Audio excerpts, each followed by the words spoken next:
Hi, and welcome to Three Questions with. Got my friend Lisa Swanson with us today. Hi, Lisa. Welcome to the show.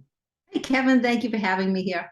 So, Lisa, I want to go in a little bit of a different direction today. I want to talk about before and after weight loss pictures. I understand the idea behind it. You see it like, oh my God, Lisa, that's amazing. You lost 100 pounds. You lost 200 pounds. One of the flip sides of that is sometimes people are intimidated by those pictures. Mm, Lisa, I don't know. That's a pretty big goal, my friend. I'm afraid of that picture because I can't do that. I'll fail, Lisa. I won't lose 100 pounds. Then they don't try. What's your right. take on that? Well, that's a really good question because on the one hand, I think they can be inspiring. It depends on the headspace somebody is in when they're looking at the photo. But it's important. There's a few things that are important with this one. People are looking at these photos and say, wow, that's great. And then they go to, but I could never do that. Look at me. I look horrible. And they start comparing themselves and feeling badly. And if you're coming from that space going into this journey, you're not going to reach your goal, right? I always try to tell people, it's like, don't expect reaching your goal to be what's going to make you happy and make you feel good about you. The feeling good about you actually has to come first, and then you reach the goal. So right, there's a double-edged sword here. It's I'm in the business, right? I like to put before and after photos out there because it's social proof that what I do actually helps people. But on the other hand, it's like you said, you don't want people to feel badly about themselves looking at those pictures, because I honestly believe in order to get to your goal, you actually have to believe it and feel it and be happy with yourself so that you can get to that goal. The goal's not what's going to get you happy, because if that's what you're looking for, you're going to feel very empty at the end of that. That's an interesting take on that. I really like that a lot because I've seen that where people have a goal of losing X number of pounds.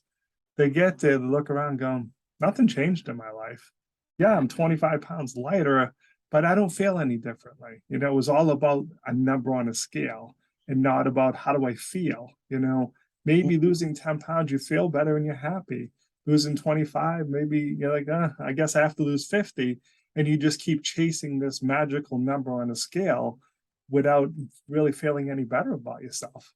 Right. And I think it's also, people don't realize that there's a lot of emotions that go on with a weight loss journey. And I have found with my clients where we work mindset a lot. There's the fitness, obviously there's the nutrition and get in reaching goals. That's obviously in there. But in our coaching sessions, we're talking a lot about mindset. We're uncovering things that are stopping people from moving forward. Why can't I get to my goal? Or I get to a certain point and then I can't go any further. It's because in their mind, they don't believe they can do it, or there's a fear of being successful, right? Which sounds kind of crazy. Why would somebody fear getting in shape? Because when they let go of the weight is almost like a security blanket.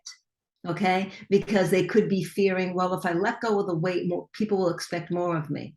Then people will expect me to keep it off. And then what if I can't keep it off? Then what are people going to say? So there's lots of fears around being successful. And you really need to work with that headset first before getting into that. It's about so much more than that end goal. And believing that you can get there is one of the most important things. I really like what you just said about, keeping the weight off. Mm. Because unfortunately, we all have those friends. They went on the weight loss journey, they lost X number of pounds. And then fast forward 1 year, I see Lisa and I'm like, oh my, Lisa put it all back on and then some. And then some. And then you're like, oh, geez, Lisa, you worked so hard to lose that weight. What did you do? Why did you screw up, Lisa? Why did you put that weight back on? There's a lot of pressure to maintain too, right? There is, and a lot of times when that happens, it's one because they didn't deal with the mindset part of it first. They weren't happy with who they were and loving themselves and caring for themselves first before going on that journey. And also another thing I found really common is because they looked at the whole thing as, let me do this to get into shape. I'll suffer through it. I'll do what I have to. I will diet. I'll exercise like crazy and get there. And then they're good. I'm here. Let me go back to what I did before. Now let me live my life. And so they're always in that diet mentality, and you can't go into it with a diet mentality. It has to be, no, this is who I am now. This is how I live my life, right? That's how you sustain it. Yeah, because sometimes life gets in the way, those triggers that were causing us to maybe overeat, not exercise, all of a sudden reappear.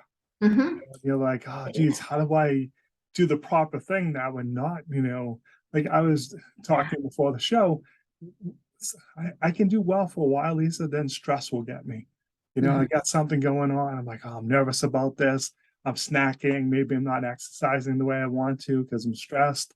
And then it's easy to kind of slip back into that pattern. Right. Again, So mind space. yeah, absolutely. And it's really funny because I'll have people say to me, well, you know what, Lisa, I'm really going through a stressful time right now. So let me get through this. Or let me get through this busy time. And then when everything is just right, I'll do the program. It's like, okay, well, you're looking at it backwards, because doing this and trying to eat healthily and exercise while everything is just right is not going to help you, because I'm sorry, we're old enough to know that life is busy, right? Life is messy. Stress is going to come up. So it's like, do it when you're stressed. Do it when you have a vacation coming up or whatever's going on, because you need to learn how to do this in your daily life, no Yep. matter what is going on. So I would even say to you, Kevin, if you were in my program, I'd be saying, well, Kevin, all right, if you're eating because you're stressed, what is it the eating's doing for you? What feeling is it generating for you? Well, it's keeping me calm. It's making me feel this way, that way. It's like, all right, what else can you do that brings about that same exact feeling? Then we start practicing that. So you can't just say, oh, I'm not going to do it. It's like, all right, no, let's look at it and figure out why. What's the why behind it so you can change a behavior? Yep. The why is the big piece. I agree. You have to figure out Yeah. what's causing that. And sometimes it's not what you think it is. When you dig it deep enough, you're like, really? I'm still upset about that event that happened 20 years ago. Well, I guess I am, because that's my trigger, unfortunately, without even realizing it. So, Yeah. so Lisa, what's the best way for people to reach out to you? How can they learn more, my friend?